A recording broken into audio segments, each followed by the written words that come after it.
नमस्कार दोस्तों, मैं रवि गोयल स्वागत करता हूं आपका उड़ान IAS एकेडमी के ई लर्निंग प्लेटफॉर्म पर। दोस्तों, आज के इस वीडियो में हम छत्तीसगढ़ सब इंस्पेक्टर भर्ती परीक्षा के प्रारंभिक परीक्षा के लिए मैथ्स के 10 महत्वपूर्ण प्रश्नों पर चर्चा करेंगे। जैसा कि आप सभी को पता होगा, 6 नवंबर को ये एग्जाम आयोजित होना है, जिसमें कुल 100 प्रश्न पूछे जाएंगे। प्रत्येक प्रश्न 3 अंक का होगा। अगर मैं गणित विषय की बात करूं तो गणित विषय से कुल 10 प्रश्न पूछे जाएंगे, मतलब कुल 30 अंकों का आपको गणित देखने को मिलेगा। तो स्टार्ट करेंगे आज का पहला प्रश्न। उससे पहले एक जानकारी जो कि बहुत ही महत्वपूर्ण है, हमारे द्वारा दीपावली के पर्व पर सारे ऑनलाइन कोर्सेज पर विशेष ऑफर दिया जा रहा है। 50% का ऑफ दिया जा रहा है। जो भी हमारे रिकॉर्डेड वीडियोस हैं, आप हमारे ऐप में स्टोर सेक्शन में जाके देख सकते हैं। अलग अलग कोर्सेज बने हुए हैं, आप सेपरेट भी परचेस कर सकते हैं और कॉम्बो पैक भी परचेस कर सकते हैं। अगर मैं सेपरेट बात करूं तो आपको मैथ्स और रीजनिंग का सेपरेट मिल जाएगा, हिंदी भाषा का भी आपको पूरा सेपरेट कोर्स मिल जाएगा, बाल विकास और शिक्षा शास्त्र का भी आपको मिल जाएगा, जो कि शिक्षक भर्ती परीक्षा के लिए बहुत ही इंपॉर्टेंट है। इंग्लिश का भी आपको सेपरेट कोर्स मिल जाएगा और कंप्यूटर का भी आपको सेपरेट कोर्स मिल जाएगा हमारे ऐप में। इसके अलावा कुछ कॉम्बो पैक बने हुए हैं। जैसे मैं बात करूं, व्यापम के लिए स्पेशल कॉम्बो पैक बना हुआ है। शिक्षक भर्ती परीक्षा के लिए, जिसमें हम सहायक शिक्षक और शिक्षक के पद के लिए तैयारी कराएंगे, उसका भी कॉम्बो पैक बना हुआ है। तो आप गूगल प्ले स्टोर से हमारे ऐप को डाउनलोड कर सकते हैं। उड़ान IAS एकेडमी ऐप है, आप उसको डाउनलोड कर सकते हैं गूगल प्ले स्टोर से, या फिर आप QR कोड को स्कैन करके भी हमारे ऐप को डाउनलोड कर सकते हैं। वहां पे स्टोर सेक्शन पे आपको सारे कोर्सेज दिखाई देंगे। सारे रिकॉर्डेड वीडियोस में लेटेस्ट रिकॉर्डेड वीडियोस हैं, जो कि अभी हाल फिलहाल में ही रिकॉर्ड किए गए हैं। वर्तमान के पैटर्न को ध्यान में रख के रिकॉर्ड किए गए हैं। किसी एक एग्जाम के लिए आपको काम नहीं आएगा, ये सारे एग्जाम्स के लिए, चाहे आप CGPSC का कोई भी एग्जाम दे दीजिए, व्यापम का कोई भी एग्जाम दे दीजिए, SI का एग्जाम दीजिए, सारे एग्जाम्स में ये वीडियोस आपको बहुत हेल्प करेंगे। तो आप उड़ान IAS एकेडमी के ऐप में जाके देख सकते हैं। स्टोर सेक्शन पे आपको सारे कोर्सेज दिखाई देंगे। 22 से 27 अक्टूबर तक हमारे सारे ऑनलाइन कोर्सेज पे 50% का ऑफ है, 22 से 27 अक्टूबर तक। और अधिक जानकारी के लिए आप दिए गए नंबर पे संपर्क कर सकते हैं, आपको सारी जानकारी दे दी जाएगी। चलिए अब आज का पहला प्रश्न देखते हैं। तो ये आपके सामने आज का पहला प्रश्न लिखा हुआ है। सीरीज का प्रश्न है, जो कि व्यापम का बहुत ही फेवरेट टॉपिक है। ये जो सीरीज के प्रश्न होते हैं, व्यापम के बहुत फेवरेट होते हैं। व्यापम के लगभग सारे एग्जाम्स में आपको इस प्रकार के सीरीज वाले प्रश्न देखने को मिलते हैं। अब देखिए क्या लिखा हुआ है। 1/3 गुणा 5, ये बीच में दशमलव नहीं है, ध्यान रखिएगा। बहुत बार ऐसा कंफ्यूजन होता है कि ये 1/3.5 है। एक्चुअल में ये क्या लिखा हुआ है, 1/3 गुणा 5 लिखा हुआ है, ध्यान रखेंगे। ये क्या लिखा हुआ है, 1/5 गुणा 7, 1/7 गुणा 9, 1/9 गुणा 11, 1/11 गुणा 13 और 1/13 गुणा 15। एक सीरीज दी गई है, एक पैटर्न में सीरीज है। पैटर्न में कैसे है, तो 3 5 5 7 7 9 9 11 11 13 13 15, एक पैटर्न में सीरीज आपको दी गई है। अब आप ऐसा तो करेंगे नहीं कि सर 3 5 15 लिख दूंगा, 5 7 35 लिख दूंगा, 7 9 63 लिख दूंगा। गुणा करेंगे तो बहुत लेंदी हो जाएगा। आप खुद सोचिए, अगर आप गुणा कर देंगे, आप इसको लिख दिए 1/15, इसको लिख दिए 1/35, इस प्रकार से गुणा करके अगर आप डेटा को लिखेंगे तो बहुत लेंदी हो जाएगा। उसके बाद क्या करेंगे, फिर आप बोलेंगे एलसीएम लेके सॉल्व करूंगा, तो बहुत ही लेंदी हो जाएगा। वो तो यहां पे आप कर ही नहीं पाओगे। तो क्या किया जाए, इस प्रकार की सीरीज में एक बहुत ही महत्वपूर्ण रिजल्ट आपको ध्यान रखना है। 1/3 गुणा 5, आप इसको ऐसा लिख सकते हो क्या, 1/3 माइनस 1/5, ऐसा लिख सकते हो क्या? तो आप बोलेंगे नहीं लिख पाऊंगा सर। क्यों नहीं लिख पाऊंगा, क्योंकि 1/3 गुणा 5 1/3 माइनस 1/5 नहीं होगा। क्यों नहीं होगा, बोलेंगे आप, ऊपर में 5 एकम 5 माइनस 3 एकम 3 और नीचे में 3 गुणा 5, तो ये एक्चुअल में बन रहा है 2/3 गुणा 5, जबकि आपका प्रश्न क्या है, 1/3 गुणा 5 है। आपका प्रश्न है 1/3 गुणा 5। लेकिन 1/3 माइनस 1/5 ये एक्चुअल में आपको क्या देगा, तो ये देगा 2/3 गुणा 5। इसका मतलब तो ये हुआ कि आप इसको जो है इस प्रकार से नहीं लिख सकते, लेकिन लिखना मेरे को ऐसे ही है, तभी तो मैं सिंप्लीफाई कर पाऊंगा। लिखना मेरे को ऐसे ही है, तो मैं क्या करूंगा, अगर मेरे को 1/3 गुणा 5 को लिखना है 1/3 माइनस 1/5 लिखना यही है, तो मैं क्या करूंगा, जो ऊपर में 2 आ रहा है उस 2 को काटने के लिए नीचे में 2 लगा दूंगा। ऐसा मैं बिल्कुल लिख सकता हूं, ये देखो ऐसा मैं बिल्कुल लिख सकता हूं। तो 1/3 गुणा 5 को मैं क्या लिखूंगा, 1/2 और ब्रैकेट में 1/3 माइनस 1/5। अब ऊपर में जो 2 आएगा वो नीचे वाले 2 से क्या हो जाएगा, कैंसिल हो जाएगा। इसका मतलब आपको पैटर्न समझ में आ रहा है। एक बार मैं पूरा लिख के बता रहा हूं, उसके बाद मैं क्या करूंगा, एक शॉर्टकट आपको बताऊंगा। ऐसे प्रश्नों में तुरंत वो शॉर्टकट अप्लाई कर लीजिएगा आप। तो एक बार मैं पूरा लिख के बता रहा हूं, जिससे शॉर्टकट आपको आपके दिमाग में बैठेगा। अगर मैं सीधे शॉर्टकट बताऊंगा तो आपके दिमाग में कुछ नहीं बैठेगा। तो मैं शॉर्टकट सीधे नहीं बता रहा हूं, पहले मैं पूरा लिख के बता रहा हूं आपको। तो 1/3 इंटू 5 को आप क्या लिखेंगे, 1/2 ब्रैकेट में 1/3 माइनस 1/5 लिखेंगे। ऐसा कोई डाउट तो नहीं है, बिल्कुल लिखेंगे, क्योंकि 5 एकम 5 माइनस 3 एकम 3, ऊपर में जो 2 बनेगा वो नीचे वाले 2 से क्या हो जाएगा, कैंसिल। उसी प्रकार 1/5 इंटू 7 को आप क्या लिखेंगे, 1/2 ब्रैकेट में 1/5 माइनस 1/7। 1/7 इंटू 9 को क्या लिखेंगे, 1/2 ब्रैकेट में 1/7 माइनस 1/9। 1/9 इंटू 11 को क्या लिखेंगे, 1/2 ब्रैकेट में 1/9 माइनस 1/11। उसी प्रकार आगे भी देख सकते हैं, 1/2 1/11 माइनस 1/13, 1/2 1/13 माइनस 1/15। इस प्रकार से आप लिखेंगे। 1/2 क्यों लगा रहा हूं, तो आप खुद सोचो, जब 5 एकम 5 माइनस 3 एकम 3, ऊपर में जो 2 बनेगा नीचे वाले 2 से कैंसिल हो जाएगा। 7 एकम 7 माइनस 5 एकम 5, ऊपर में जो 2 बनेगा नीचे वाले 2 से कैंसिल हो जाएगा। 9 एकम 9 माइनस 7 एकम 7, ऊपर में जो 2 बनेगा नीचे वाले 2 से कैंसिल हो जाएगा। तो फाइनली ऊपर में 1 बनेगा, वही लिखा हुआ है। कहने का मतलब मैं इसको ऐसा लिख सकता हूं, कोई दिक्कत नहीं है। इसको मैं ऐसा लिख सकता हूं, कोई दिक्कत नहीं है। आगे भी जो पद हैं उनको ऐसा लिख सकता हूं। अब सबके पास में 1/2 है, तो आप क्या करना, 1/2 को बाहर निकाल देना। तो बचेगा कितना, 1/3 minus 1/5 plus 1/5 minus 1/7 plus 1/7 minus 1/9 plus 1/9 minus 1/11 plus 1/11 minus 1/13 plus 1/13 minus 1/15। ऐसा बचेगा।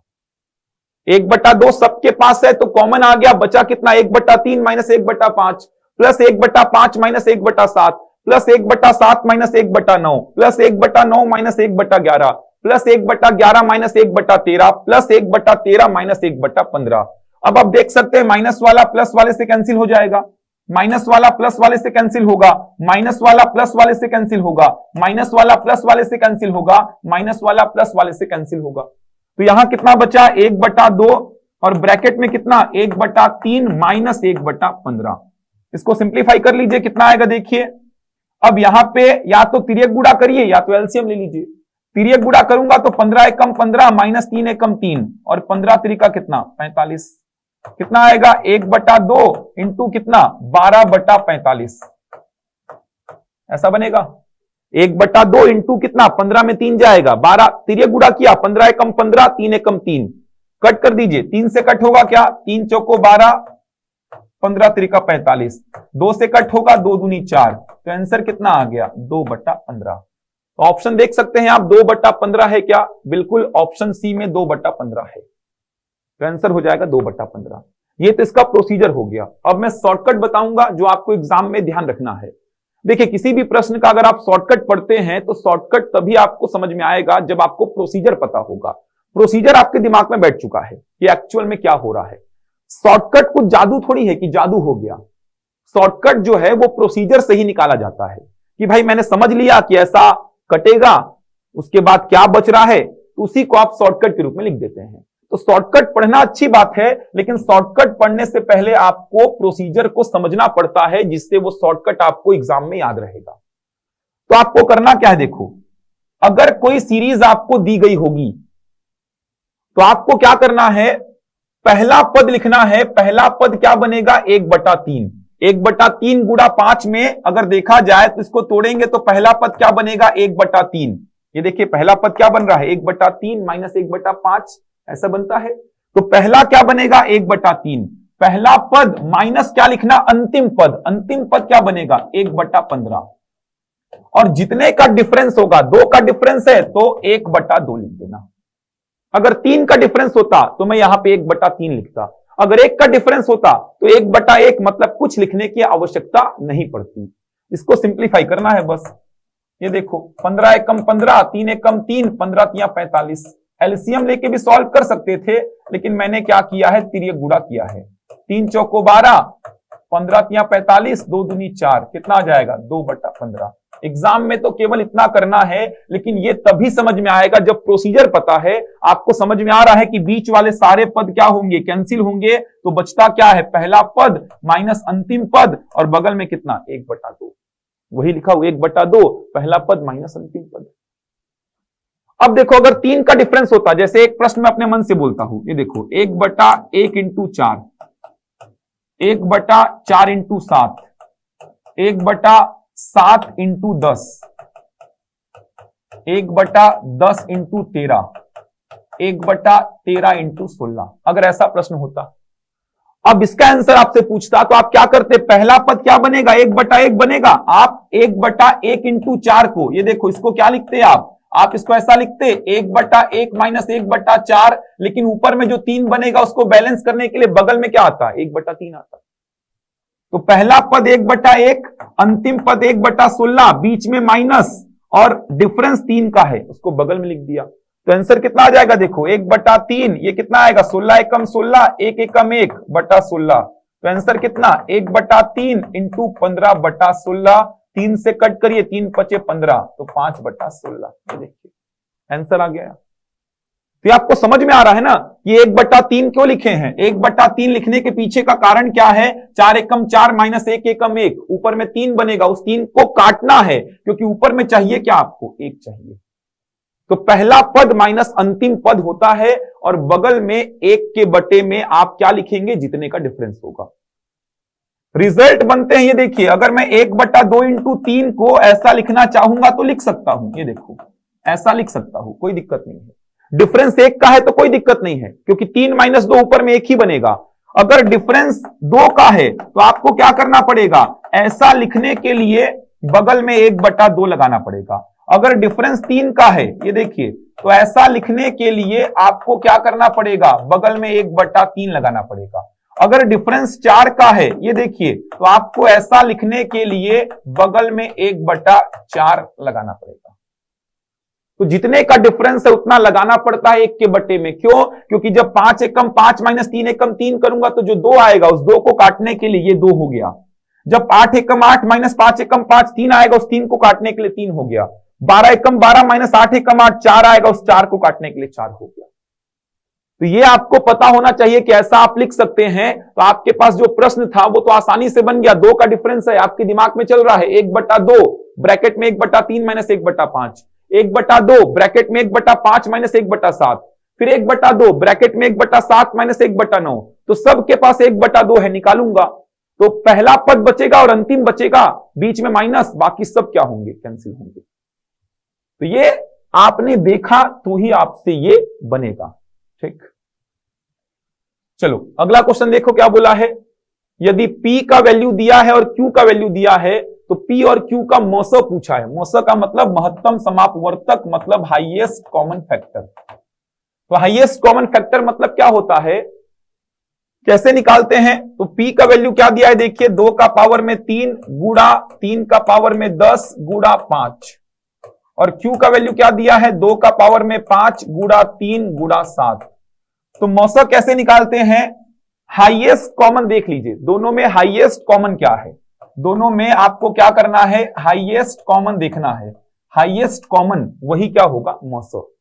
आपको मौसा निकालने का मेथड पता होगा, गुणनखंड निकाला जाता है और हाईएस्ट कॉमन देख लेते हैं। हाईएस्ट दोनों में कितना कॉमन निकाल सकते हैं। तो 2 का पावर 3 2 का पावर 5, कितना हाईएस्ट कॉमन आएगा 2 का पावर 3, 3 का पावर 10 3 का पावर 1, कितना कॉमन आएगा 3 का पावर 1, 5 इसमें है इसमें नहीं है, 7 इसमें है इसमें नहीं है, तो HCF कितना हो जाएगा, 2 का पावर में 3 इंटू 3 का पावर में 1। देख पा रहे हैं, ऑप्शन बी करेक्ट हो जाएगा। इस प्रकार का प्रश्न व्यापम पूछ भी चुका है और LCM HCF आपके सिलेबस में भी है। अब कहां पे फंसा देगा आपको, देखना कहां पे व्यापम एक बार फंसाया था फूड इंस्पेक्टर के एग्जाम में, समझना उस बात को। जैसे P का वैल्यू में दे दिया आपको 2 का पावर में 4 गुड़ा 3 का पावर में 2 गुड़ा 5 का पावर में 10 गुड़ा 11 का पावर में 3। Q का वैल्यू आपको दे दिया मैं 3 का पावर में 2 गुड़ा 4 गुड़ा 7 गुड़ा 11 और R का वैल्यू मैं आपको दे दिया 2 गुड़ा 3 गुड़ा 5 गुड़ा 7 गुड़ा 11। ये PQR मैं आपको दिया हूं और आपसे पूछ रहा हूं PQR का HCF बताओ क्या आएगा। तीनों में हाईएस्ट कॉमन। अब आप तीनों में हाईएस्ट कॉमन देखेंगे तो 2 इसमें है, इसमें नहीं है, इसमें है, तो आप क्या लिखेंगे, 2 लिख देंगे। लिखेंगे क्या, नहीं लिखेंगे। आप क्या बोले, 2 इसमें है, इसमें नहीं है, इसमें है, तो आप 2 लिखेंगे ही नहीं। समझ आ रहा, आप 2 लिखेंगे ही नहीं यहां पे, क्योंकि आप बोलेंगे तीनों में जो हाईएस्ट कॉमन होगा वही क्या होता है सर, HCF होता है। तो यहां पे 2 है, यहां पे तो 2 है ही नहीं, यहां पे 2 है तो 2 आएगा ही नहीं। उसके बाद आप क्या बोलेंगे, 3 का पावर 2, 3 का पावर 2 और 3, तो क्या आएगा, 3 आएगा। उसके बाद क्या बोलेंगे, 5 का पावर 10, यहां पे 5 है ही नहीं, यहां पे 5 है तो कॉमन 5 आएगा नहीं। 11 का पावर 3, 11 का पावर 1 और 11, तो 3 इंटू 11, ये क्या हो जाएगा, HCF, जो कि बिल्कुल ही गलत है। आपको लग रहा है क्यों गलत हुआ सर, 2 इसमें है, इसमें नहीं है, इसमें है, तो कॉमन तो आएगा ही नहीं। HCF मतलब क्या, तीनों में कॉमन होना चाहिए, तो 2 इसमें है, इसमें नहीं है, इसमें है, तो 2 कॉमन आएगा नहीं। 3 इसमें है, इसमें है, इसमें है, कितना पावर कॉमन आएगा तीनों में, 3 का पावर 1। 5 इसमें है, इसमें नहीं है, इसमें है, कॉमन नहीं आएगा। 11 इसमें है, इसमें भी है, इसमें भी है, तो 11 का पावर 1। तो आप बोलेंगे सर सही तो निकाला हो 3 गुणा 11, क्यों गलत किए हो, गलत है। क्यों गलत है, 4 को आप क्या लिख सकते हो, 2 का पावर में 2 लिख सकते हो। 4 को आप क्या लिख सकते हो, 2 का पावर में 2, मतलब 2 कॉमन आएगा ना, कैसे आएगा, तो 4 को आप एक्चुअल में क्या लिख सकते हो, 2 का पावर 2 लिख सकते हो। अब देखो 2 का पावर 4, 2 का पावर 2 और 2, तो कॉमन क्या आएगा, 2 आ जाएगा। 2 का पावर 4, 2 का पावर 2 और 2, कॉमन क्या आएगा, 2। 3 का पावर 2, 3 का पावर 2 और 3, कॉमन क्या आएगा, 3। 5 यहां है, यहां नहीं है, यहां है, नहीं आएगा। 11 यहां है, यहां है, यहां है, तो 11 कॉमन आ जाएगा। 2 गुड़ा 3 गुड़ा 11, ये होगा आपका करेक्ट आंसर।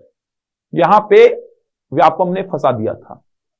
तो पहले चेक कर लेना, जो डेटा दिया गया है उसको आप और तोड़ सकते हैं क्या, तो 2 को और नहीं तोड़ सकता, 3 को और नहीं तोड़ सकता, 5 को और नहीं तोड़ सकता, 2 को और नहीं तोड़ सकता, 3 को नहीं तोड़ सकता, 7 को नहीं तोड़ सकता। यहां पे 2 को नहीं तोड़ सकता, 3 को नहीं तोड़ सकता, 5 को नहीं तोड़ सकता, 11 को नहीं तोड़ सकता।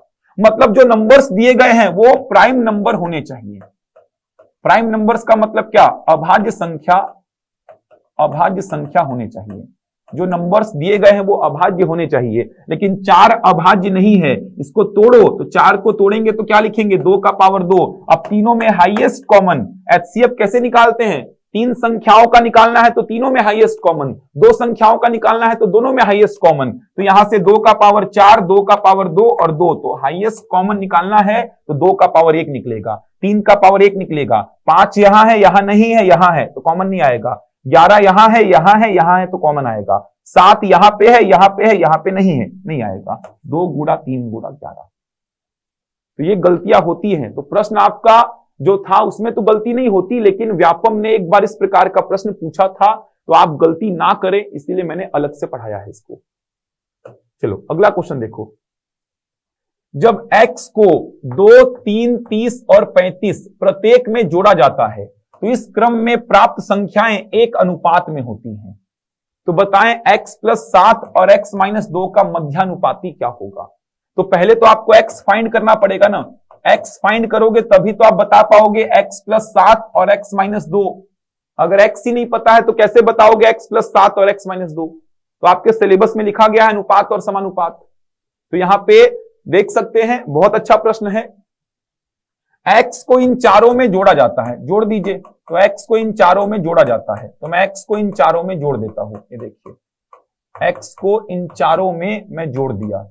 तो x को इन चारों में जब मैं जोड़ दिया तो इस क्रम में प्राप्त संख्याएं एक अनुपात में होती हैं।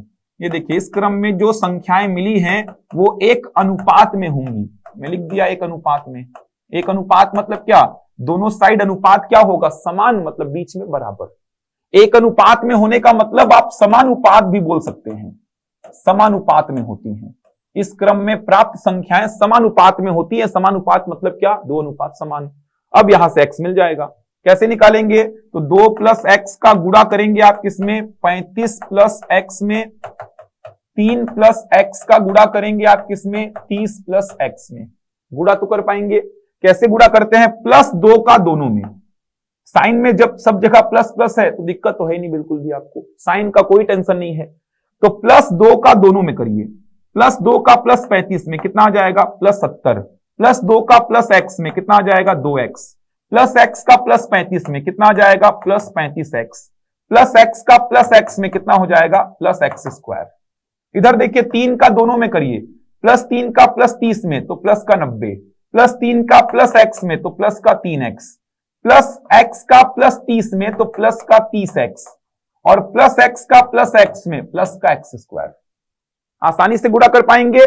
पहले +2 का दोनों में किया तो +2 का प्लस 35 में प्लस का 70, +2 का प्लस एक्स में तो प्लस का 2x, उसके बाद प्लस एक्स का दोनों में किया तो प्लस एक्स का प्लस 35 में प्लस 35x, प्लस एक्स का प्लस एक्स में प्लस x²। यहां देखिए +3 का प्लस 30 में प्लस 90, +3 का प्लस एक्स में प्लस 3x, प्लस एक्स का प्लस 30 में प्लस 30x, प्लस एक्स का प्लस एक्स में प्लस x²। तो x² दोनों साइड से कैंसिल हो जाएगा। ठीक, कितना आ जाएगा देखिए 70, और ये कितना 35 और 2 37x, ये कितना आ जाएगा 90, 30 और 3 कितना 33x। तो 37x में से 33x को माइनस कर दीजिए तो यहां 90 में से 70 माइनस हो जाएगा, कितना आएगा 4x बराबर 20। तो x का वैल्यू कितना आ जाएगा 5, x 5 आ जाएगा। आसानी से कैलकुलेशन कर लेंगे, x 5 आ गया तो आपसे क्या पूछेगा, x + 7 और x - 2 का मध्यानुपाती। तो x 5 आया है तो पहले बता दो 5 और 7 कितना आ जाएगा 12, 5 और 7 कितना हो जाएगा 12, और 5 में 2 जाएगा कितना हो जाएगा 3।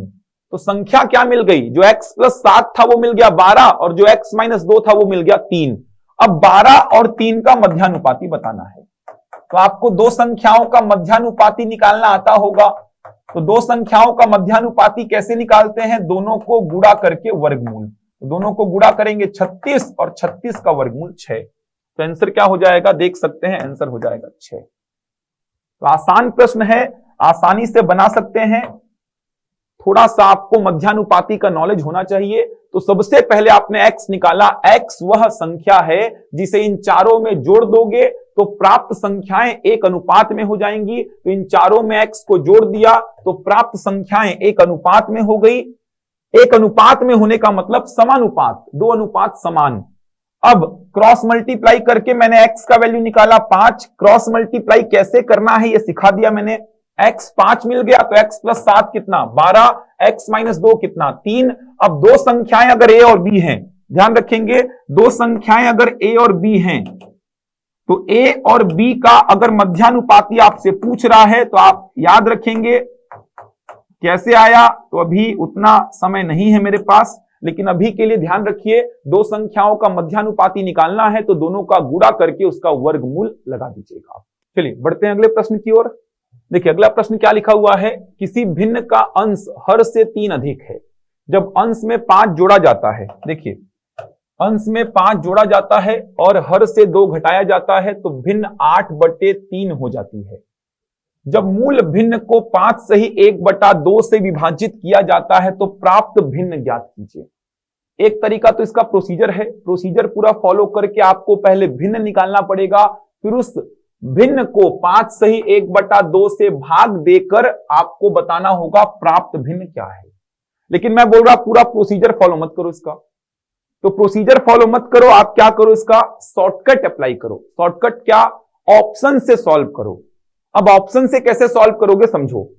ये जो कंडीशन आपको दिया है समझना, अगर आप प्रोसीजर फॉलो करोगे तो ये वाले कंडीशन से आपको वो भिन्न संख्या मिलेगी। कैसे मिलेगी, तो भिन्न का अंश हर से 3 अधिक है तो भिन्न संख्या मानोगे अंश बटे हर के रूप में, तो यहां से एक समीकरण बनेगा और दूसरा कहां से बनेगा, अंश में 5 जोड़ा जाता है और हर से 2 घटाया जाता है, तो भिन्न 8/3 हो जाती है। 2 समीकरण 2 अननोन, आप अंश और हर बता दोगे, भिन्न संख्या मिल जाएगी, उस भिन्न संख्या को इससे भाग देके फाइनल आंसर बताएंगे आप। लेकिन मैं बोल रहा ऑप्शन से सॉल्व करो। ऑप्शन से कैसे सॉल्व करोगे, देखो आपको बोल क्या रहा है, उस मूल भिन्न को 5 सही 1/2, 5 सही 1/2 मतलब सीधे 11/2 गुणना। उस मूल भिन्न मान लो x है, वो मूल भिन्न क्या है x, इस मूल भिन्न को x बोल रहा हूं, इसको 11/2 से भाग देने पर प्राप्त भिन्न क्या आएगा ये पूछ रहा है। मूल भिन्न आपको निकालना पड़ेगा, तो पहले ये वाले कंडीशन से आप क्या करेंगे, मूल भिन्न निकालेंगे। उस मूल भिन्न को 11/2 से भाग देके प्राप्त भिन्न बताना है आपको। तो मैं क्या कर रहा हूं, ये प्राप्त भिन्न जो है ऑप्शन को यहां रख के देखता हूं कि जो भिन्न संख्या मिलेगी मेरे को, कौन से ऑप्शन में जो मेरे को भिन्न संख्या मिलेगी उसमें ये दोनों कंडीशन सेटिस्फाइड होती है। समझ आ रहा है? आपको ऑप्शंस क्या दिया गया है, तो आपको ऑप्शंस दिया गया है जब उस मूल भिन्न को, जो आप मूल भिन्न निकालेंगे, इन दोनों कंडीशन को अप्लाई करके जो मूल भिन्न आप निकालेंगे उसको मैं x बोल रहा हूं, और इस x को 11/2 से भाग देने पर प्राप्त भिन्न आपसे पूछा है, तो पहले मूल भिन्न मतलब x निकालना पड़ेगा। उस x को 11/2 से भाग देने पर क्या आएगा, तो ये क्वेश्चन मार्क वाला ही आपको ऑप्शंस दिया गया है। तो मैं ऑप्शंस रख के चेक करता हूं, लेकिन ऑप्शन रखते समय एक बात का ध्यान रखा करो, जो भी प्रश्न ऑप्शन से बनता है जनरली उसमें पीछे से स्टार्ट किया करो। मतलब ऑप्शन डी पहले रखा करो, फिर सी रखा करो, क्योंकि जब ऑप्शन से प्रश्न बन जाते हैं तो मैक्सिमम चांसेस होते हैं कि सी डी इनमें से कुछ आंसर आएगा। तो पहले मैं ऑप्शन डी को चेक करता हूं, ऑप्शन डी अगर मिल गया तो अच्छी बात है, नहीं मिला तो फिर देखेंगे। और तो यहां पे उस मूल भिन्न को 11/2 से भाग देने पर प्राप्त भिन्न में मान के चल रहा हूं कितना आएगा, 1/4। तो यहां से वो भिन्न संख्या मेरे को मिल जाएगी, तो वो मूल भिन्न क्या मिलेगा, तो 11/2 पूरे को 1/4 के बगल में ले जाओ। तो यहां से आप देख पा रहे हैं वो मूल भिन्न आपको क्या मिल गया, 11/8 मिल गया। अब इस मूल भिन्न में आप क्या करो, ये दोनों कंडीशन अप्लाई करो। अगर ये दोनों कंडीशन अप्लाई हो गई मतलब आपने मूल भिन्न सही पता कर लिया है। तो दोनों कंडीशन अप्लाई करो, अंश हर से 3 अधिक है, तो ये देखिए अंश 11 है और हर क्या है 8, तो अंश जो है वो हर से 3 अधिक है, बिल्कुल अधिक है, पहला कंडीशन सेटिस्फाइड। अंश में 5 जोड़ा जाता है और हर से 2 घटाया जाता है, तो अंश में अगर 5 जोड़ूंगा और हर में 2 घटाऊंगा तो भिन्न 8/3 होना चाहिए। तो ये कितना हो गया, 16/6, मतलब 2 8 16, 2 3 6, ये देखो 8/3 हो गया। मतलब ये मूल भिन्न एकदम सही है, मतलब ये ऑप्शन भी एकदम सही है। नहीं होता, मान लो मूल भिन्न में ये दोनों कंडीशन सेटिस्फाइड नहीं होती तो दूसरा ऑप्शन चेक करता। तो बहुत आसान तरीका बता रहा हूं, भिन्न वाले बहुत सारे प्रश्न मिलते हैं आपको, सबसे आसान तरीका है ऑप्शन से चेक करना। प्रोसीजर फॉलो करोगे तो आपको मानना पड़ेगा पहले भिन्न संख्या p/q मान लेना। अब 2 स्टेटमेंट है तो 2 समीकरण बनेगा, उन दोनों को सॉल्व करके p और q निकालना। p और q मिलेगा मतलब भिन्न संख्या मिल जाएगा, भिन्न संख्या मिल जाएगा तो उसको 5 सही 1/2 से भाग देना, तब जाके आपको मिलेगा क्या, 1/4। मैंने क्या किया, मैंने बोला मूल भिन्न x है, इस x को 11/2 से भाग देने पर पूछ रहा है क्या आएगा। तो यहां पे ऑप्शन डी रख के देखा मैं, ऑप्शन डी जैसे ही रखा तो मूल भिन्न मेरे को मिल गया 11/8। अब चेक करो क्या ये मूल भिन्न सही निकाला है आपने, तो इस मूल भिन्न में ये दोनों कंडीशन सेटिस्फाइड हो रही हैं, मतलब ये मूल भिन्न एकदम सही है, मतलब आपका ऑप्शन डी एकदम करेक्ट है। ठीक, तो बहुत अच्छा तरीका है, इस प्रकार से प्रश्नों को कम समय में आप सॉल्व कर सकते हैं। अगला प्रश्न देखिए, एक व्यक्ति 8 किलोमीटर प्रति घंटा की चाल से चलता है, वह प्रत्येक किलोमीटर के बाद 4 मिनट आराम करता है, उसे 6 किलोमीटर की दूरी तय करने में कितना समय लगेगा। तो बोल क्या रहा है, एक व्यक्ति 8 किलोमीटर प्रति घंटा की चाल से चलता है, वह प्रत्येक किलोमीटर के बाद 4 मिनट आराम करता है, उसे 6 किलोमीटर की दूरी तय करने में कितना समय लगेगा। तो अभी ये वाली बात को भूल जाओ आप कि प्रत्येक किलोमीटर के बाद आराम करता है 4 मिनट का, इसको भूल जाओ। मैं केवल प्रश्न क्या बोला कि भाई 6 किलोमीटर का डिस्टेंस है, ये देखो मैं प्रश्न ऐसा पूछ रहा हूं कि 6 किलोमीटर का डिस्टेंस है और इसको तय कर रहा है किस चाल से, जिसको तय कर रहा है 8 किलोमीटर प्रति घंटा की चाल से, तो समय कितना लगेगा? तो आप बता सकते हैं समय बराबर दूरी बटा चाल। समय बराबर क्या होगा? दूरी बटा चाल। समय बराबर होगा दूरी बटा चाल। तो दूरी कितना है? 6 किसमें है? ये किलोमीटर में, और चाल किसमें है? किलोमीटर प्रति घंटा में। तो समय कितना निकला? 2 से काटोगे तो 3/4 घंटा। लेकिन समय मिनट में पूछ रहा है, तो आप क्या करना? मिनट में कन्वर्ट करना। तो 1 घंटा में होता है 60 मिनट।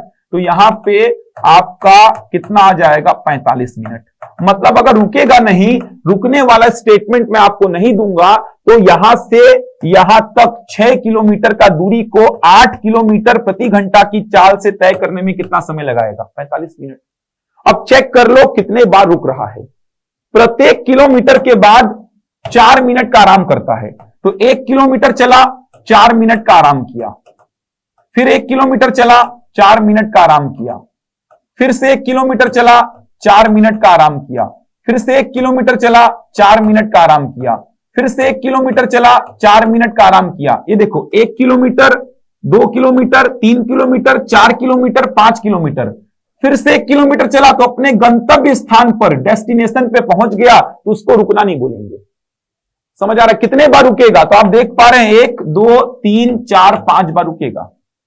6 किलोमीटर के डिस्टेंस में हर एक किलोमीटर में अगर वो 4-4 मिनट वेट कर रहा है, रुक रहा है, रेस्ट कर रहा है, मतलब कितने बार रुकेगा? देखो 1 किलोमीटर चला, रुका, 1 किलोमीटर चला, रुका, 1 किलोमीटर चला, रुका, 1 किलोमीटर चला, रुका, 1 किलोमीटर चला, रुका।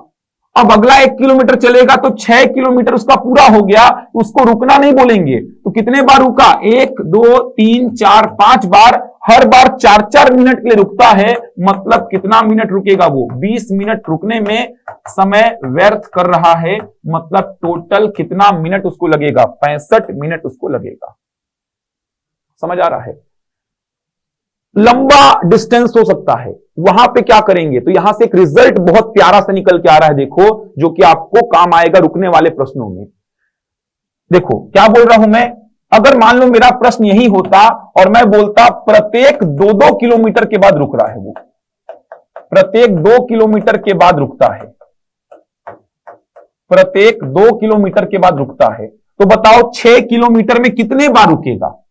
जैसे यहां पे प्रत्येक 1-1 किलोमीटर के बाद रुका, तो कितने बार रुका? 5 बार। मैं बोला प्रत्येक 2-2 किलोमीटर के बाद रुकता है, तो आप बोलेंगे कितने बार रुकेगा? तो आप बोलेंगे 2 ही बार रुकेगा सर। क्यों 2 बार? 2 किलोमीटर चला, 4 मिनट रुका, फिर से 2 किलोमीटर चला, 4 मिनट रुका। तो ये 2 किलोमीटर हो गया डिस्टेंस, ये 2 किलोमीटर डिस्टेंस हो गया। अब अगला 2 किलोमीटर चलेगा तो वो अपने गंतव्य स्थान पे पहुंच चुका है, मतलब कितने बार रुकेगा? तो यहां पे 2 बार रुकेगा। अगर प्रत्येक 2-2 किलोमीटर में रुक रहा है तो 6 किलोमीटर का डिस्टेंस तय करने में कितने बार रुकेगा? 2 बार। प्रत्येक 1-1 मिनट में अगर रुक रहा है तो 6 किलोमीटर का डिस्टेंस तय करने में कितने बार रुकेगा? 5 बार। कैसे निकालोगे? देखो कितने बार रुकता है, सीधे कैसे आंसर निकालोगे समझना। 6 किलोमीटर का डिस्टेंस तय करना है, प्रत्येक 1-1 किलोमीटर में अगर वो रुक रहा है तो 6 को 1 से भाग दो, कितना आया? 6। लेकिन इस 6 में 1 कम कर देना, तो कितने बार रुकेगा? 5 बार। 1 कम क्यों कर रहे हैं? क्योंकि अंतिम बार वाले को रुकना नहीं बोलते, इसीलिए मैं 1 कम कर दे रहा हूं। 5 बार रुकेगा। 6 किलोमीटर का डिस्टेंस है, 2-2 किलोमीटर में अगर वो रुक रहा है तो कितने बार रुकेगा? तो 6 को 2 से भाग दिया, 3 आया, लेकिन 3 से 1 कम कर देना, कितने बार रुकेगा? वो 2 बार रुकेगा। सीधे ऐसा रिजल्ट आप सोच सकते हो। अब 5 बार रुक रहा है, एक बार में 4 मिनट लगता है, तो 5 बार में कितना लगेगा? 20 मिनट। 2 बार रुक रहा है, एक बार में 4 मिनट लगता है, तो 2 बार में कितना लगेगा? 8 मिनट। लंबा डिस्टेंस आप ले सकते हो। ये देखो लंबा डिस्टेंस ले लिया मैं, मान लो डिस्टेंस है कितने किलोमीटर का?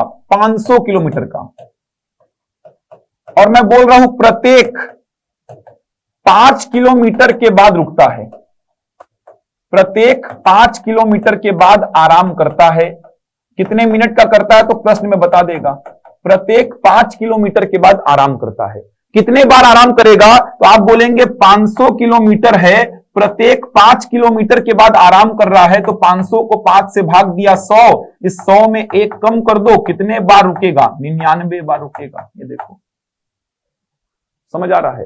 प्रत्येक 10 किलोमीटर के बाद आराम करता है। अगर ऐसा बोल दिया, प्रत्येक 10 किलोमीटर के बाद आराम करता है, प्रत्येक 10 किलोमीटर के बाद आराम करता है, तो कितने बार रुकेगा? तो आप क्या बोलेंगे? 500 किलोमीटर है, प्रत्येक 10 किलोमीटर के बाद आराम करता है, तो 50 में एक कम कर दिया, कितने बार रुकेगा? 49 बार रुकेगा। अब एक बार रुकने में अगर 4 मिनट लगा रहा है तो 99 बार रुकने में 99 इंटू 4 ये समय ऐड हो जाएगा। एक बार रुकने में अगर 4 मिनट लगा रहा है तो 49 बार रुकने में कितना? 49 इंटू 4।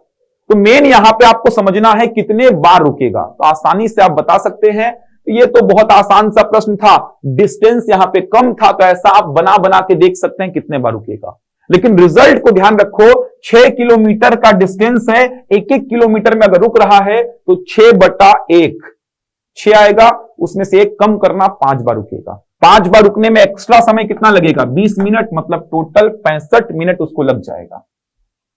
तो सबसे पहले तो आप क्या करना, ये रुकने वाली बात छोड़ दो, आप बोलो 6 किलोमीटर का डिस्टेंस है, 8 किलोमीटर प्रति घंटा की चाल से तय करना है, तो समय कितना लगेगा? 6/8 मतलब 3/4 घंटा, 3/4 घंटा मतलब कितना? 45 मिनट। 45 मिनट और ये 20 मिनट रुकने का कितना हो गया? 65 मिनट। इसके आसपास की जितने बातें हैं वो सारी बातें मैं आपको बता रहा हूं। देखिए ये प्रश्न क्या है, एक चोर 1:30 बजे चोरी करता है, ठीक, तथा 40 किलोमीटर प्रति घंटा की चाल से भागना शुरू करता है।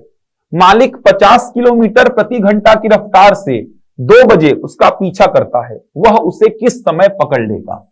यह प्रश्न है। तो देखा जाए तो कैसे बनेगा, देखो यहां से मान लो चोर जो है चोरी किया, ये मान लो मालिक का घर है, यहां से चोर जो है ये चोरी किया, कितने बजे? 1:30 बजे। 1:30 बजे चोर चोरी किया और भागना स्टार्ट किया 40 किलोमीटर प्रति घंटे की चाल से। अब मालिक जो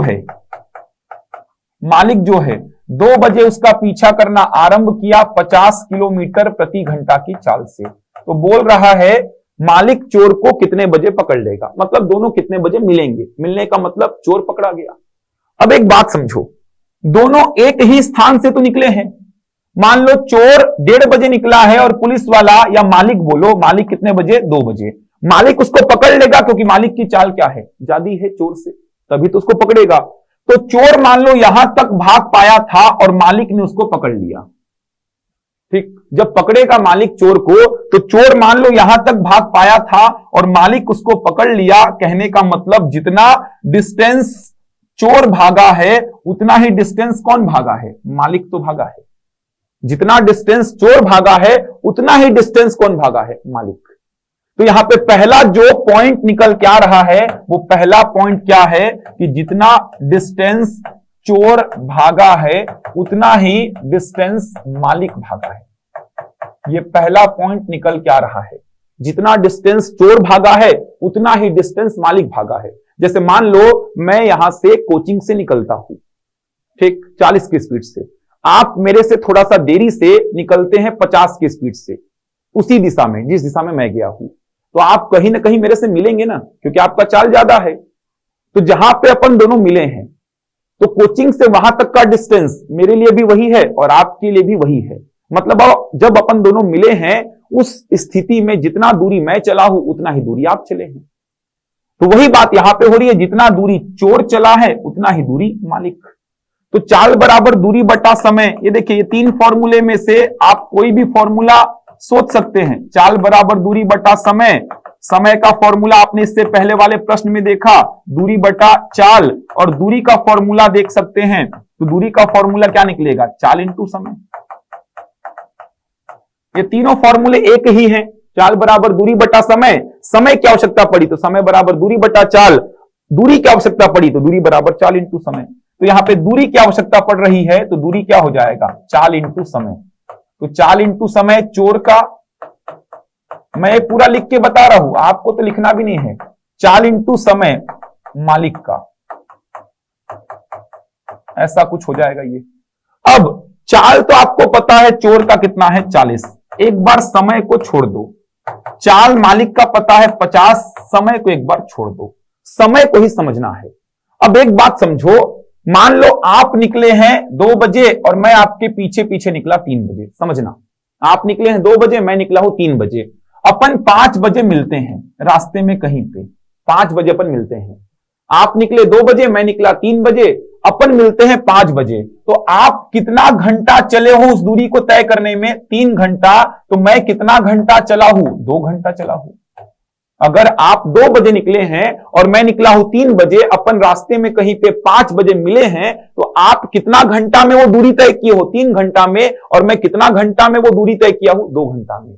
तो यहां पे समझो, चोर जो है 1:30 बजे के बाद, समझना, चोर 1:30 बजे के बाद मान लो x घंटे में ये दूरी तय किया है। तो चोर अगर 1:30 बजे के बाद x घंटे में ये दूरी तय किया है, तो मालिक जो है वो दूरी तय करने में आधा घंटा उससे कम समय लेगा, x माइनस आधा। समझ आ रहा है? क्योंकि चोर निकला है 1:30 बजे, अगर चोर वो दूरी को x घंटे में तय किया है, तो मालिक उस दूरी को कितने घंटे में तय कर लेगा? x माइनस आधा, आधा घंटा कम। जैसे यहां पे 2 बजे आप निकले थे, आप 3 घंटे में वो दूरी तय किए हो, तो मैं अगर 3 बजे निकला हूं तो मैं 2 घंटे में वो दूरी तय कर लूंगा, मतलब 1 घंटा कम चलूंगा आपसे मैं। तो वैसे ही यहां पे चोर अगर x घंटा चल रहा है तो मालिक उससे आधा घंटा कम चलेगा। अब यहां से x निकालो, तो क्या आया? 40x बराबर 50x माइनस 25। 50 का आधा से गुणा करेंगे तो 25, तो 40 में 50 जाएगा, तो माइनस 10x बराबर माइनस का 25। माइनस माइनस कैंसिल, तो x का वैल्यू 25/10 मतलब 2.5 घंटा। किसमें आएगा? घंटे में आएगा। इसका मतलब चोर जो है 1:30 बजे के बाद कितना घंटा चला है? 2.5 घंटा, और दोनों मिल गए हैं। तो 1:30 बजे के बाद अगर चोर 2.5 घंटा चल रहा है तो वो समय क्या हो जाएगा? तो 1:30 बजे में 2.5 घंटा जोड़ दो, तो 1:30 बजे में 2.5 घंटा जोड़ोगे तो कितना बच जाएगा? 4 बच जाएगा। तो 4 बजे दोनों मिलेंगे, कहने का मतलब 4 बजे मालिक चोर को पकड़ लेगा। बहुत आसान है। देखो, अगर आप 2 बजे निकले हो, 3 घंटा चले और मेरे से मिल गए, तो 2 बजे निकले हो, 3 घंटा चले और मेरे से मिल गए, मतलब कितने बजे मिले हो आप मेरे से? 5 बजे मिले हो। तो वैसे ही मैंने माना कि चोर 1:30 बजे निकला था, 1:30 बजे के बाद x घंटा चला है और पकड़ा गया है, तो चोर अगर x घंटा उस दूरी को तय करने में लगाया है तो मालिक कंफर्म है x माइनस आधा, आधा घंटा कम लगाएगा, क्योंकि निकला कितने बजे है? 2 बजे, और मिलेंगे तो एक ही समय पर। तो यहां पे समय क्या लिखा? x माइनस आधा। सिंप्लीफाई किया तो x का वैल्यू कितना आया? 2.5 घंटा। इसका मतलब 2.5 घंटा चोर भाग पाया है और पकड़ा गया है। तो 1:30 बजे में 2.5 घंटा जोड़ेंगे तो कितना बच जाएगा? 4 बच जाएगा। ठीक, तो अच्छा प्रश्न है, ध्यान रखेंगे भाई। चलिए देखिए क्वेश्चन क्या है। 36,000 रुपए की धनराशि को 2 भागों में ए और बी में इस प्रकार विभाजित किया जाता है कि 15% वार्षिक दर पर ए और बी पर क्रमशः 2 वर्ष और 4 वर्ष बाद प्राप्त साधारण ब्याज बनता है बराबर। तो ए से प्राप्त कुल ब्याज ज्ञात करें। क्या बोल रहा है? देखो बहुत आसान सा प्रश्न है। 36,000 रुपए को ए और बी में बांट दिया है 2 भाग में। तो ए को अगर x रुपए दिया है तो बी को कितना देगा? ऑब्वियस सी बात है 36,000 माइनस x देगा। 2 पार्ट में तोड़ना, ऐसे ही तोड़ा करो। 36,000 रुपए को ए और बी में बांटा है, अगर ए को दिया है x तो बी को कितना देगा? 36,000 माइनस x रुपए देगा। 15% दर पे ए को दिया है और 15% दर पे बी को दिया है। तो ए को 2 वर्ष के लिए दिया है और बी को कितने वर्ष के लिए? तो आप देख पा रहे हैं बी को दिया है 4 वर्ष के लिए। तो 2 वर्ष में ए का ब्याज और 4 वर्ष में बी का ब्याज दोनों क्या हो जाता है? बराबर। ये पूछा है प्रश्न में, समझ आ रहा है? क्या बोल रहा है? 2 वर्ष में जो ए का ब्याज है और 4 वर्ष में जो बी का ब्याज है वो दोनों क्या हो जाता है? बराबर हो जाता है। ये देखिए, ए और बी पर क्रमशः 2 वर्ष और 4 वर्ष बाद प्राप्त साधारण ब्याज बराबर बनता है। तो साधारण ब्याज का फॉर्मूला तो आपको पता ही है। साधारण ब्याज का फॉर्मूला क्या बनता है? मूलधन गुणा दर गुणा समय बटा 100। तो ए का साधारण ब्याज कितना होगा? x गुणा 15 गुणा 2/100। और बी का साधारण ब्याज कितना होगा? तो 36,000 माइनस x रुपए पे 15% की दर पे 4 साल का ब्याज, ये दोनों ब्याज क्या है? बराबर है। ए का ब्याज 2 साल के बाद इतना आएगा और बी का ब्याज 4 साल के बाद इतना आएगा। सिलेबस में भी साधारण ब्याज लिखा हुआ है आपके। तो 100 और 100 को कैंसिल कर दो, 15 और 15 को भी कैंसिल कर दो। 2 से 4 कितने बार में जाएगा? 2 बार में। तो यहां से कितना आ जाएगा? x बराबर 36,000 में 2 का गुणा करेंगे 72,000, x का 2 में गुणा करेंगे तो 2x, x में 2x को जोड़ दीजिए बराबर कितना? 72,000। तो यहां से 3x बराबर कितना आ गया? 72,000। तो यहां से x का वैल्यू कितना आ जाएगा? 72,000 बटा 3 कितना आ जाएगा? देखिए 24,000 आ जाएगा x का वैल्यू। कहने का मतलब a को कितना रुपया दिया गया है उधारी? 24,000 रुपया।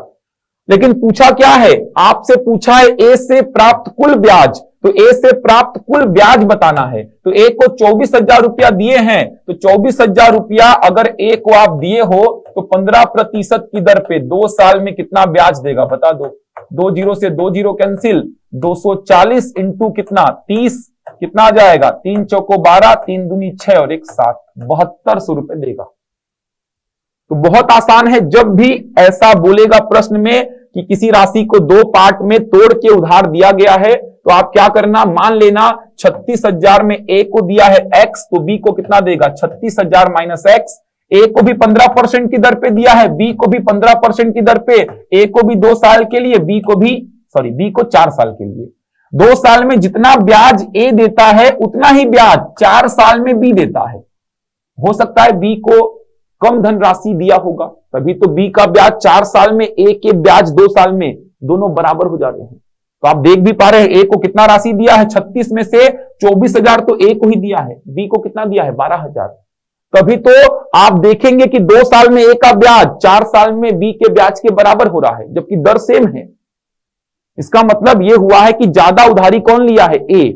वो सब में आपको जाना नहीं है। खैर, आपने दोनों के ब्याज को समान कर दिया। ब्याज का फॉर्मूला x रुपए पर 15% की दर पे 2 साल का ब्याज, इतने रुपए पर 15% की दर पे 4 साल का ब्याज।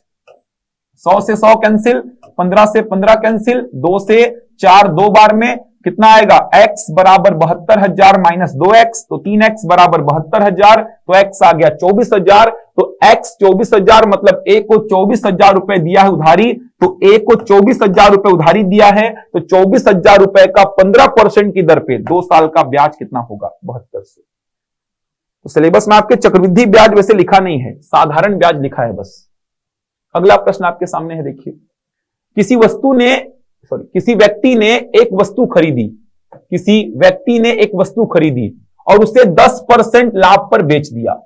यदि उसने वस्तु को 20% कम मूल्य पर खरीदा होता और उसे 1,000 रुपए और अधिक में बेचा होता तो उसे 40% का लाभ मिलता। तो वस्तु का क्रय मूल्य पूछा है। व्यापम सेम ऐसा ही प्रश्न बहुत बार पूछ चुका है। कंसेप्ट से करेंगे। कंसेप्ट आपको पता है, पहले के वीडियोस में भी मैंने आपको लाभ हानि के बहुत सारे कंसेप्ट सिखाए हैं।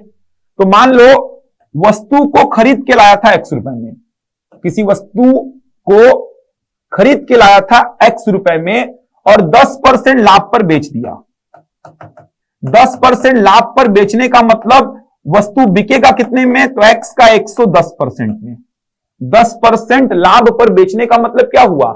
अगर मैं x रुपए में सामान खरीद के ला रहा हूं, उस पे 10% का लाभ लेके उसको बेच रहा हूं, मतलब सामान कितना में बिकेगा? x का 110% में। क्यों? x रुपए में आपने क्या किया? 10% का लाभ लिया, कहने का मतलब x रुपए को आपने 10% बढ़ा दिया है।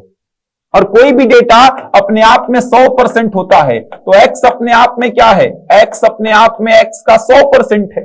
ये देखो, x का 100% क्या होगा? x। तो कोई भी डेटा अपने आप में 100% होता है। अब आपने क्या किया? x रुपए में सामान को खरीद के लाया, 10% लाभ लेके सामान को बेचा, मतलब आपने x रुपए में 10% का वृद्धि कर दिया, तो आपको कितना रुपया मिला? x का 110%।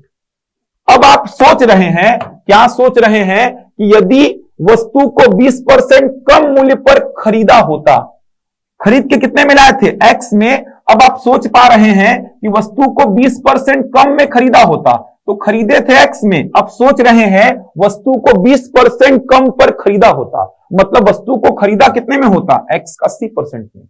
जैसे मान लो आप वस्तु को 100 में खरीद के लाए हो, अब आप सोच रहे हो मैं 20% कम पर इसको खरीदता तो मैं कितने रुपए में खरीदता? इसको 80 रुपए में खरीदा होता। तो उसी प्रकार अगर x रुपए में खरीदे हैं और अब आप सोच रहे हैं कि आप इसको 20% कम मूल्य पर खरीदे होते, मतलब कितने में खरीदे होते, x का 80% पे, और 1000 रुपया अधिक में बेचे होते तो 40% का लाभ मिलता। या फिर आप ऐसा बोल दीजिए, इसको 40% लाभ पर बेच दिए होते तो आपको 1000 रुपया अधिक मिलता। इसको 40% लाभ पर बेचने का मतलब क्या हुआ, इसमें 40% का क्या कर दो, वृद्धि कर दो। तो यहां पे जो पैसा आपको मिल रहा है ये 1000 रुपया क्या मिल रहा है, अधिक, ऐसा बोल सकते हो। यहां पे जो पैसा आपको मिल रहा है ये 1000 रुपया अधिक मिल रहा है।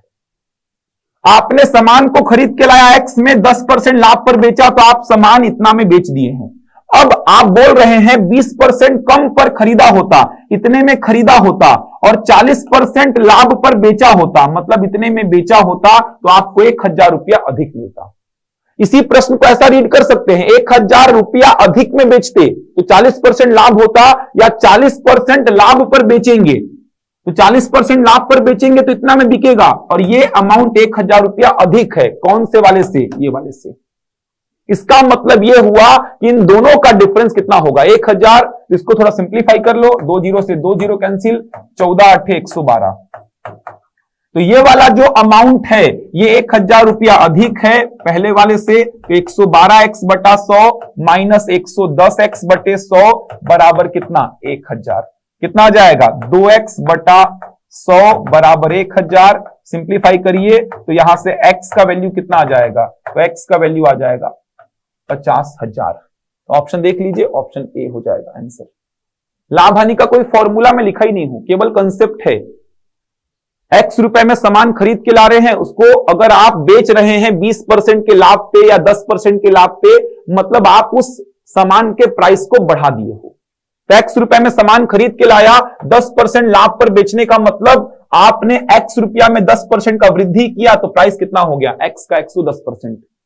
अब आप इमेजिन कर रहे हो कि सामान को इतने में खरीदा होता और बेच रहा हूं 40% लाभ पर, तो इसमें 40% का वृद्धि कर दिए, तो ये हो गया नया सेलिंग प्राइस। नया सेलिंग प्राइस मतलब नया विक्रय मूल्य, पुराने वाले से 1000 अधिक, अधिक और कम बोला मतलब अंतर देकर रखा है, वहां से x का वैल्यू मिल जाएगा कितना, 50,000। चलिए अगला क्वेश्चन देखिए क्या है।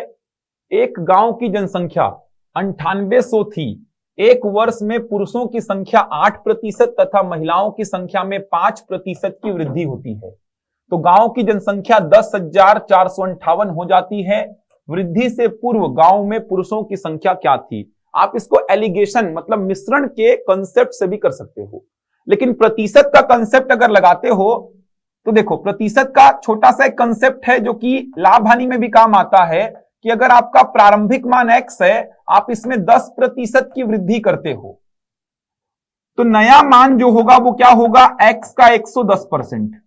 नया मान क्या होगा, x का 110%, जैसा कि मैंने अभी लाभ हानि वाले प्रश्न में समझाया था।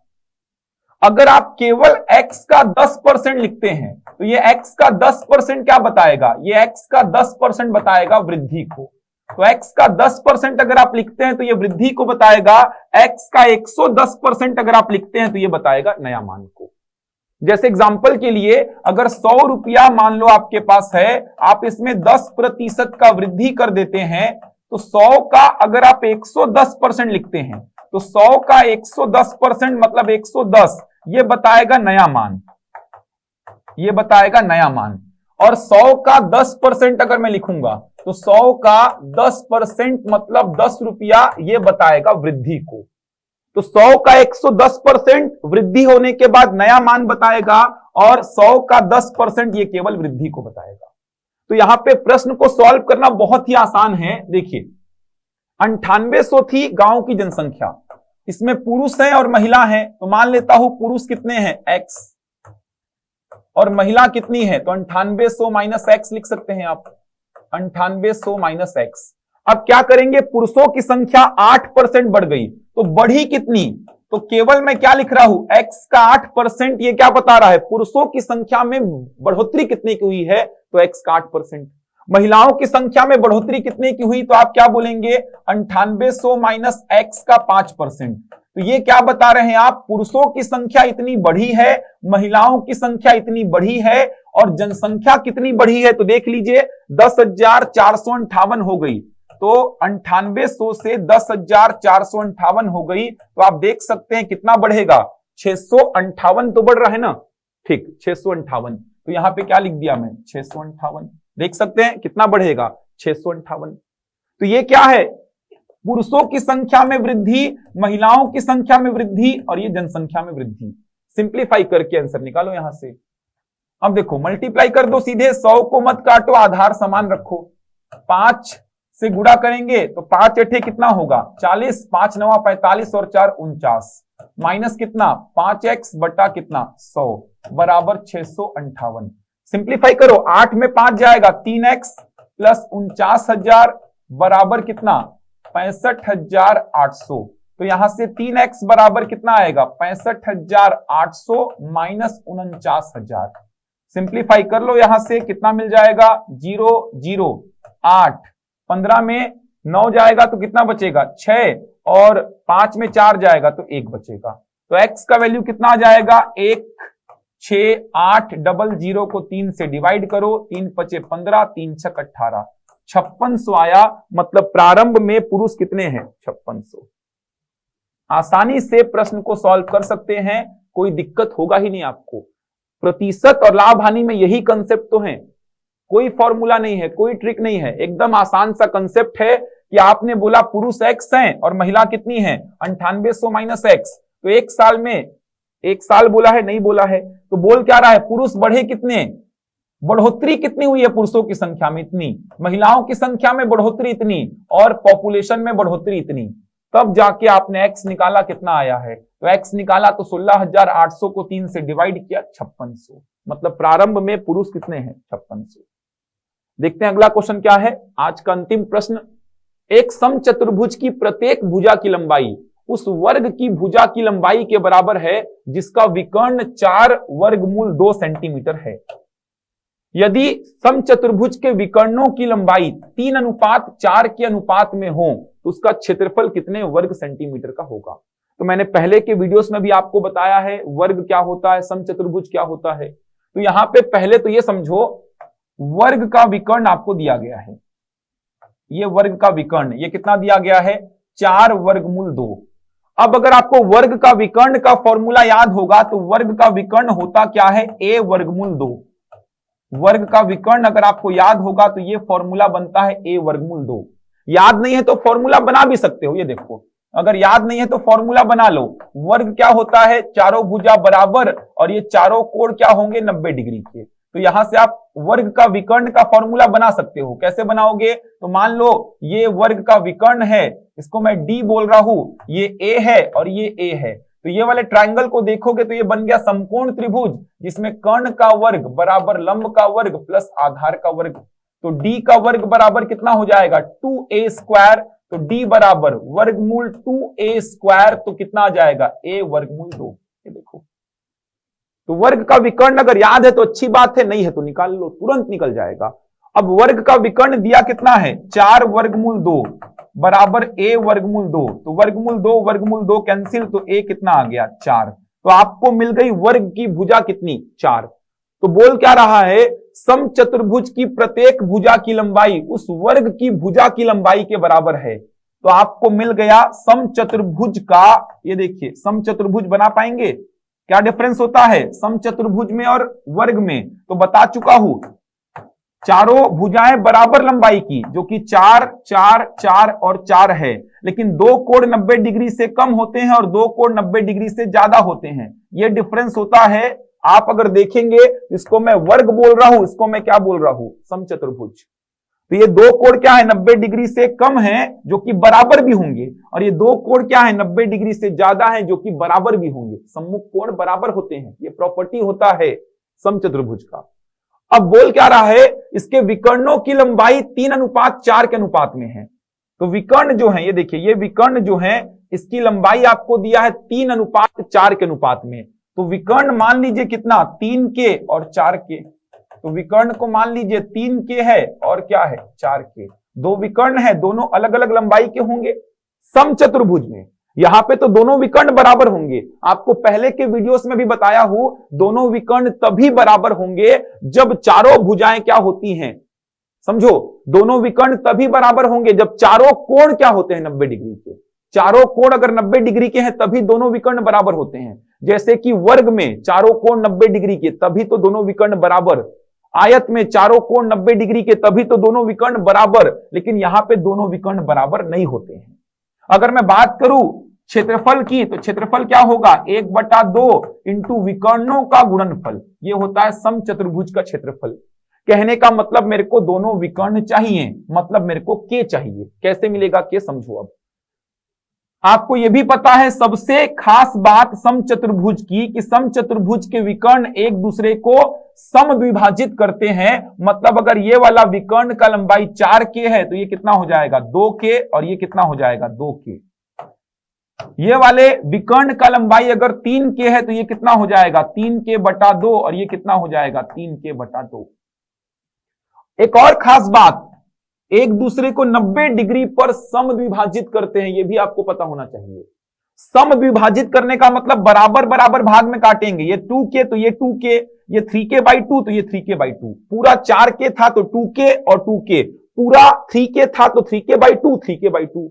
लेकिन खास बात क्या है, 90 डिग्री पर काटते हैं। तो ये वाले ट्राइंगल को अगर आप उठाएंगे तो ये वाला ट्राइंगल बन गया समकोण त्रिभुज। 90 डिग्री के सामने वाली भुजा कर्ण, ये 2k और ये कितना 3k/2। तो यहां से लगा दीजिए कर्ण का वर्ग बराबर लंब का वर्ग प्लस आधार का वर्ग। ये देखिए कर्ण का वर्ग बराबर लंब का वर्ग प्लस आधार का वर्ग।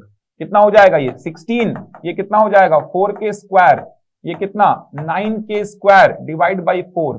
सिंप्लीफाई करते हैं तो ये कितना आएगा 4 चौको 16, 16 और 9 25k²/4। 16 चौको 64/25 बराबर k²। सिंप्लीफाई करना आपका काम है। तो k बराबर कितना आ जाएगा वर्गमूल 64/25। 64 का वर्गमूल 8, 25 का वर्गमूल 5, 8/5 मिल जाएगा। क्या किया मैंने, तो मैंने बोला कि भाई समचतुर्भुज के विकर्ण एक दूसरे को बराबर बराबर भागों में काटते हैं 90 डिग्री पर। तो ये वाला विकर्ण अगर 4k है तो इसका आधा 2k, आधा 2k। ये वाला विकर्ण अगर 3k है तो आधा 3k/2, 3k/2। ये वाला भुजा तो आपको मिल ही गया है, चारों भुजाएं बराबर हैं 4, क्योंकि वर्ग और आयत की भुजा बराबर, सॉरी वर्ग और समचतुर्भुज की भुजा बराबर बोल दिया है प्रश्न में। तो ये वाला बन गया समकोण त्रिभुज जिसमें कर्ण का वर्ग बराबर लंब का वर्ग प्लस आधार का वर्ग। 2k का स्क्वायर 4k² हो जाएगा, 3k का स्क्वायर 9k², 2 का स्क्वायर 4, 16 और 9 कितना आया 25k²/4। तो k² का वैल्यू 64/25 मतलब कितना 8/5। तो k मिल गया 8/5, 8/5 मिल गया k। 8/5 अगर मिल गया है, इसको आप दशमलव में कन्वर्ट कर लो। 5 एकम 5, 5 छिका 30, 1.6। तो यहां से मिल जाएगा 3 गुणा 1.6 कितना जाएगा 4.8, 4 गुणा 1.6 6.4। अब विकर्ण मिल गए तो क्षेत्रफल बता दो, 1/2 इंटू विकर्णों का गुणनफल। ये देखिए इंटू विकर्णों का गुणनफल। तो ये जो ऑप्शन है सेंटीमीटर में ही है। सिंप्लीफाई करो तो कितना आएगा 2 दूनी 4, 2 चौको 8। तो 2.4 का मल्टीप्लाई करेंगे 6.4 में, 4 चौको 16, 4 दूनी 8 और 1 9, 6 चौको 24, 6 दूनी 12, 2 14। तो 6, 9 और 4 कितना 13, 1536 मतलब 15.36 आएगा। ये पॉइंट में आएगा, ध्यान रखना। ये ऑप्शंस जो है वो पॉइंट में दिए गए हैं, ऑप्शंस पॉइंट में दिए गए हैं, क्योंकि सारा डेटा आप देखेंगे तो सेंटीमीटर में ही है। तो ऑप्शंस जो होंगे वो पॉइंट में ही होंगे। थोड़ा सा करेक्शन कर लीजिएगा। के मिल गया आपको तो विकर्ण आपको मिल जाएंगे। के मिल गया, ठीक है, बिल्कुल सही है, कोई दिक्कत नहीं है। के मिल गया तो आपको विकर्ण मिल जाएंगे। ये देखो 4.8 और 6.4। तो विकर्णों का गुणनफल इंटू 1/2 सिंप्लीफाई करेंगे कितना आएगा 15.36। 2 अंक के बाद दशमलव लगा देंगे 15.36 आ जाएगा। तो ये अच्छा प्रश्न है। प्रॉपर्टीज आपको पता होनी चाहिए, जो भी वर्ग की प्रॉपर्टी है, जो भी आयत की प्रॉपर्टी है, जो भी समचतुर्भुज समांतर चतुर्भुज। तो आपने सबसे पहले क्या किया है, आपने वर्ग का विकर्ण लगा के वर्ग की भुजा निकाला। वर्ग की भुजा और समचतुर्भुज की भुजा बराबर हैं, ये दोनों बराबर हैं, तो ये भुजा मिल गई। अब विकर्ण का अनुपात दिया है आपको लंबाइयों का, तो वहां से मान लिए लंबाई 3k और 4k, तो उसका आधा 2k, आधा 3k/2, 3k/2। अब यहां से मैंने समकोण त्रिभुज का कंसेप्ट लगा के k निकाला, k 1.6 आया, तो आपको विकर्ण मिल गए 4.8 और 6.4, तो क्षेत्रफल मिल गया 15.36 वर्ग सेंटीमीटर। ठीक, तो ऑप्शन थोड़ा मिस्टेक हो सकता है, देख सकते हैं आप, क्योंकि ये भी सेंटीमीटर में है, अब ये भी सेंटीमीटर में पूछा है, तो सेंटीमीटर में है, सेंटीमीटर में ही पूछा है, तो आंसर सही है आपका, कोई दिक्कत नहीं है, 15.36 होगा आपका आंसर। ये 10 प्रश्न हो गए, बहुत अच्छे प्रश्न हैं। इन प्रश्नों के आसपास जितने भी कंसेप्ट हैं वो सारे कंसेप्ट मैंने आपको सिखाए हैं। तो बताने में, समझाने में लंबे वीडियो क्यों बन रहे हैं, क्योंकि मैं उसके आसपास की सारी बातें आपको बता रहा हूं। आप देख पा रहे हैं, जैसे पहला ही प्रश्न मैंने सीरीज वाला लिया, तो उसके आसपास जो प्रश्न बन सकते हैं वो सारे मैंने बता दिया आपको। कंसेप्ट भी साथ साथ में सिखा रहा हूं कि कैसे आप एग्जाम में सोच सकते हैं, कैसे बना सकते हैं। अगर मेरे को केवल सॉल्व कराना होता तो मुश्किल से 20 मिनट बनता इस वीडियो में और पूरे क्वेश्चन बन जाते, लेकिन आपको समझ में भी तो आना चाहिए। आप अप्लाई करेंगे एग्जाम में जाके उसको, तो अप्लाई तभी कर पाएंगे जब आप समझेंगे। हो सकते हैं नए प्रश्न आ जाए जो मैं बताता हूं उसी के आसपास के, जैसे मैंने इसी प्रश्न में आपको बताया कि डिस्टेंस अगर ज्यादा होगा तो क्या करना है। अगर केवल यही प्रश्न होता तो ये तो 10 सेकंड का प्रश्न था, लेकिन हो सकता है डिस्टेंस ज्यादा आ जाए एग्जाम में, उस केस में तो आपको सोचना पड़ेगा ना। तभी सोच पाएंगे जब मैं ये कंसेप्ट आपको सिखाऊंगा और आप सीखेंगे। इसीलिए थोड़े लंबे वीडियो बनते हैं, जिससे आप और अच्छी से पूरे कंसेप्ट को समझ पाएं। तो उम्मीद करता हूं आपको पसंद आया होगा वीडियो। तो मिलते हैं अगले वीडियो में कुछ नए प्रश्नों के साथ, तब तक के लिए धन्यवाद।